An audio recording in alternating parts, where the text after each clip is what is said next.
Keluarga Gita berimigrasi dari India ke Inggris pada tahun 1970-an. Keluarganya mendirikan bisnis perhiasan di Southall. Southall merupakan sebuah kota yang terletak di pinggiran kota besar di London Barat. Banyak orang atau komunitas dari India yang tinggal di kota ini. Di tempat inilah Gita lahir dan tumbuh besar bersama orang tua dan keempat saudaranya.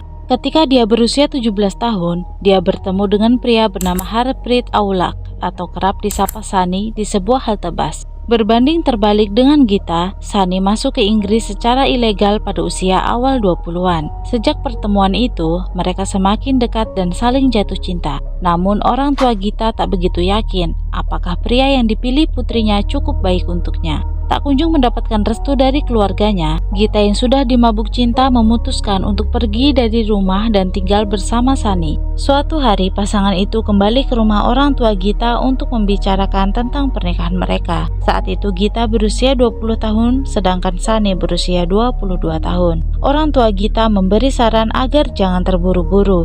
Gita masih sangat muda dan perjalanan hidupnya masih panjang. Saat usianya sudah cukup matang, orang tua Gita pasti akan menikahkan mereka di kuil sesuai adat dan tradisi keluarga mereka. Tetapi Gita tak mendengarkan perkataan kedua orang tuanya dan pergi. Pada tahun 2000, kedua pasangan itu kawin lari dan tinggal di Belgia. Setelah menikah, pasangan itu pindah ke Belanda dan memiliki seorang putra. Setelah sekian lama tidak berkomunikasi, Gita mengirim surat kepada orang tuanya untuk meminta maaf. Orang tua Gita yang mendapat kabar dari Gita sangat senang dan menginginkan Gita segera pulang. Namun mereka tak tahu bagaimana cara menyampaikan keinginan mereka, karena dalam surat yang Gita kirim, dia tidak menyertakan kontak atau alamat di mana dia tinggal. Pada tahun 2001, pasangan itu kembali ke Inggris dan tinggal di rumah orang tua Gita selama 1 bulan. Orang tua Gita kemudian membelikan sebuah flat untuk mereka tinggal. Ayah Gita juga mencarikan pekerjaan untuk Sunny, tapi sepertinya pria itu tidak tertarik untuk bekerja. Setiap hari dia hanya bermain game di rumah, bermalas-malasan, mabuk-mabukan, dan nongkrong bersama teman-temannya. Pada tahun 2002, Gita melahirkan putra kedua mereka. Sikap Sunny tetap tidak berubah dan akhirnya Gita memutuskan untuk mencari pekerjaan karena tidak mungkin kalau mereka selalu mengandalkan bantuan dari orang tua Gita. Gita sempat berpindah-pindah tempat bekerja selama kurang lebih 3 tahun. Dia pernah bekerja di kantor pengacara dan di agen perjalanan. Pada tahun 2006, ketika usia Gita 24 tahun, ia mendapatkan pekerjaan impiannya sebagai resepsionis di Radio Sunrise. Sementara itu, kehidupan rumah tangganya semakin berantakan. Sunny menjadi pencemburu dan posesif. Dia selalu menelpon Gita di jam kerja, menanyakan kapan dia pulang, dengan siapa dia bicara, sedang di mana dia, sedang melakukan apa, dan lain-lain.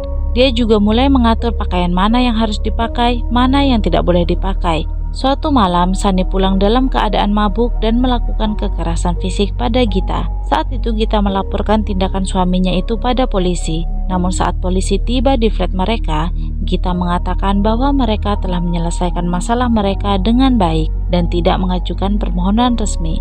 Namun pada tahun 2009, setelah 9 tahun usia pernikahan mereka, Gita mengajukan gugatan cerai. Dia sudah tidak tahan dengan sikap dan perilaku Sunny. Di bulan Januari 2009, Sunny keluar dari flat dan pergi ke India dan berkata pada Gita bahwa dia tidak akan pernah kembali. Setelah Sunny pergi, kehidupan Gita dimulai lagi dari awal. Kali ini dia benar-benar merasa bahagia meski hanya tinggal dengan anak-anaknya.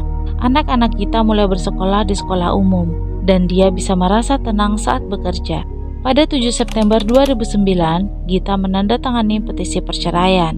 Namun di hari yang sama, tanpa diduga, tiba-tiba Sunny kembali dari India. Dia bertekad untuk mempertahankan pernikahannya. Dia merahasiakan tempat tinggalnya, jadi surat cerai tidak bisa dikirim.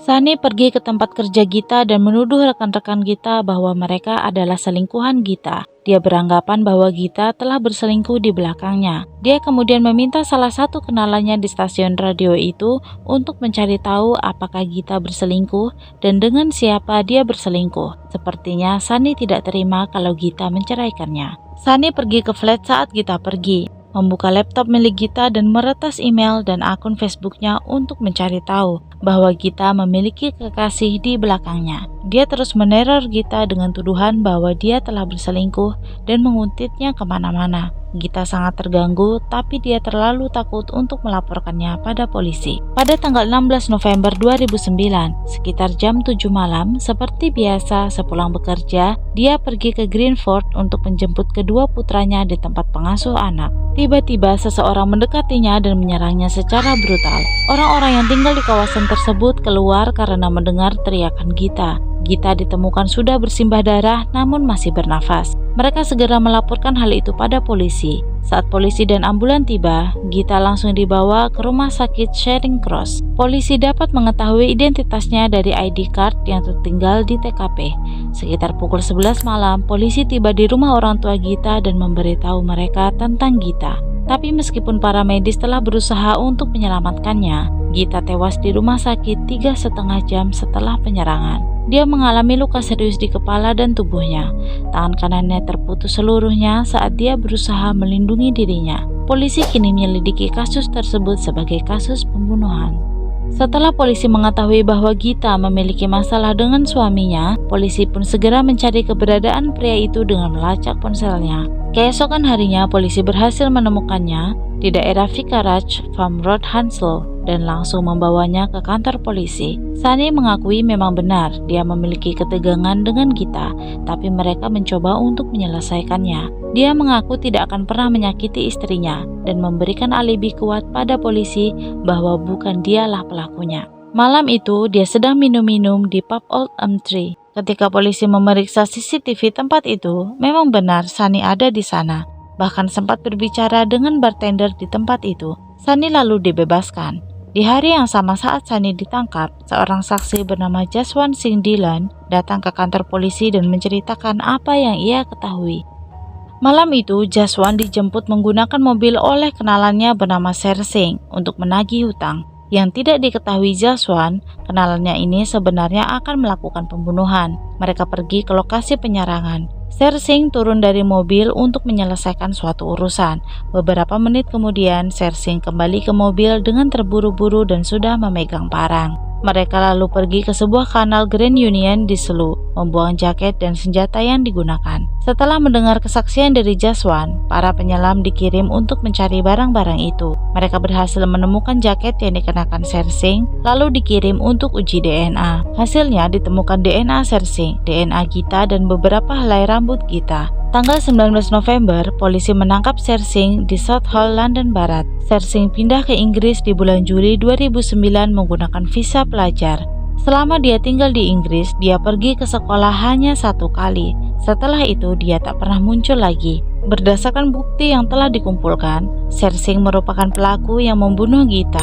5 hari setelah penyerangan, Sher Singh didakwa atas pembunuhan Gita dan ditahan. Tapi polisi masih belum menemukan motif Sher Singh melakukan penyerangan pada Gita. Polisi tidak menemukan hubungan apapun antara Sher Singh dan Gita. Polisi curiga kalau Sher Singh telah diperintahkan oleh seseorang sebab tindakan yang dilakukan seperti sudah menargetkan Gita, bukan membunuh secara random. Pada 22 November 2009, polisi berhasil menemukan senjata yang digunakan di kanal itu, sebuah parang buatan Brazil berukuran 14 inci. Senjata itu dikirim untuk uji forensik, tapi karena sudah terlalu lama di dalam air, sidik jari, DNA, dan darah telah hilang. Polisi terus mendalami motif Sher Singh. Polisi mendapatkan video pernikahan saudara laki-laki Sunny. Sher Singh terlihat ada di sana. Dia tampak sangat dekat dengan keluarga Sunny. Petunjuk lain datang dari salah seorang teman Sunny yang ada di Southall. Dia memberitahu polisi bahwa Sunny pernah berkata kalau dia akan membayar 5.000 pound atau sekitar 100 juta bagi siapapun yang mau membunuh seseorang untuknya. Awalnya dia menganggap apa yang dikatakan Sunny sebagai candaan. Namun 1 bulan kemudian, dia mendengar Gita tewas diserang. Polisi telah menemukan hubungan antara Sher Singh dan Sunny. Kemungkinan besar Sunny terlibat dalam pembunuhan istrinya. Polisi lalu mengalihkan perhatian mereka ke senjata yang ditemukan. Mereka melacak nomor seri senjata itu dan diketahui senjata itu berasal dari sebuah toko di London Barat. Dari rekaman CCTV toko tersebut, 5 hari sebelum pembunuhan, Sunny berada di sana tengah memilih dan membeli parang itu. Dengan bukti-bukti itu, Sunny kembali ditangkap. Saat penangkapan, Sunny tak menunjukkan rasa penyesalan dan malah senyum-senyum ketika ditanyai polisi. Pada bulan Desember 2009, Sunny didakwa atas pembunuhan istrinya. Jaswant Singh Dhillon, saksi yang membantu memberikan petunjuk pada polisi, juga ditangkap setelah ketahuan berbohong dan terbukti terlibat dalam pembunuhan Gita. Dia berperan untuk mengawasi keadaan sekitar sementara Sher Singh melancarkan aksinya. Beberapa jam sebelum pembunuhan, ketiga pelaku, Sunny, Sher Singh, dan Jaswant saling berteleponan. Sunny dinyatakan bersalah karena telah mendalangi pembunuhan istrinya dan dihukum penjara seumur hidup. Dia memenuhi pembebasan bersyarat setelah 28 tahun penjara. Jaswant dan Sher Singh dijatuhi hukuman penjara seumur hidup dan akan memenuhi pembebasan bersyarat setelah 22 tahun penjara. 8 tahun kemudian, Sunny dan Sher Singh dideportasi ke India.